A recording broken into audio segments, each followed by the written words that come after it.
अगर आप higher studies में पढ़ने वाले एक जनरल कैटेगरी स्टूडेंट हैं तो जरा सावधान हो जाइए, क्योंकि अब आप सिर्फ क्लासरूम में नहीं बल्कि एक कमेटी के रडार पर भी हो सकते हैं। जहां आपके खिलाफ शिकायत दर्ज हुई तो शिकायत के आधार पर आप पर बड़ी कार्रवाई भी संभव है। जी हां, ये बात मैं नहीं बोल रहा हूं, ये संकेत दे रहे हैं केंद्र सरकार के यूजीसी एक्ट 2026 की नई गाइडलाइंस, जिन्हें लेकर इन दिनों पूरे देश में बवाल मचा हुआ है। आखिर यूजीसी एक्ट 2026 है क्या? इसका एससी एसटी एक्ट के दुरुपयोग से क्या लेना देना है और क्यों जनरल कैटेगरी के स्टूडेंट्स इसे अपने लिए खतरा मान रहे हैं? आइए आपको सब कुछ एकदम आसान तरीके से समझाते हैं। नमस्कार, मैं उत्कर्ष प्रताप सिंह और आप देख रहे हैं टीवी9 भारतवर्ष।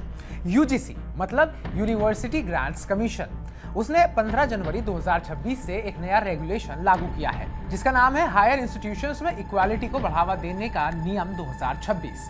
सरकार का दावा है कि इस कानून का मकसद है कॉलेजेस और यूनिवर्सिटीज में जातिगत भेदभाव को रोकना, एससी एसटी ओबीसी और अन्य वंचित वर्गों को समान अवसर देना और कैंपस को इंक्लूसिव और सेफ बनाना। कागजों में यह कदम समानता और सामाजिक न्याय के लिए बताया जा रहा है।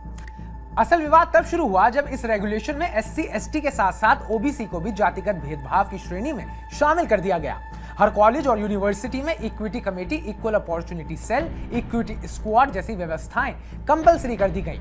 तो इसमें बचा कौन? सिर्फ जनरल कैटेगरी के स्टूडेंट्स।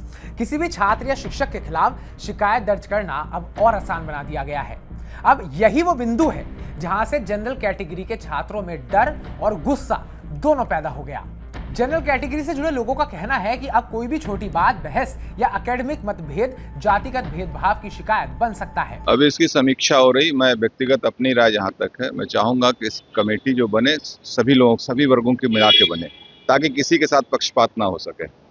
शिकायत होने पर सिस्टम आपसे सवाल करेगा, जांच कमेटी बनी हुई है, कार्रवाई के अधिकार भी दिए गए हैं। करियर, डिग्री और भविष्य पर असर पड़ सकता है। यही वजह है कि लोग कह रहे हैं कि यह कानून कहीं एससी एसटी एक्ट की तरह दुरुपयोग का रास्ता तो नहीं खोल रहा। एससी एसटी एक्ट को लेकर पहले से ही देश में यह बहस रही है कि कई मामलों में झूठे केस दर्ज हुए और गिरफ्तारी और कार्रवाई पहले की गई, जांच बाद में हुई। कोर्ट को भी कई बार दखल देना पड़ा। अब लोगों को डर है कि यूजीसी एक्ट 2026 भी उसी दिशा में तो नहीं जा रहा, जहां आरोप लगते ही छात्र या शिक्षक दोषी मान लिए जाएं। इसी तुलना ने इस रेगुलेशन को और ज्यादा संवेदनशील और राजनीतिक मुद्दा बना दिया है। इस कानून के विरोध में अब सड़क पर आंदोलन भी शुरू हो चुके हैं। यूपी चुनाव 2027 से पहले यह कानून बड़ा चुनावी मुद्दा बन सकता है। सवर्ण बनाम पिछड़ा वर्ग की बहस तेज हो सकती है। छात्र राजनीति से लेकर राष्ट्रीय राजनीति तक इसका असर दिख सकता है। और अब इस कानून की वापसी को लेकर सुप्रीम कोर्ट में पीआईएल भी दाखिल कर दी गई है। अब यह सिर्फ शिक्षा का नहीं बल्कि राजनीति का एक बड़ा मुद्दा भी बन चुका है। तो इस कानून को लेकर आपका क्या कहना है?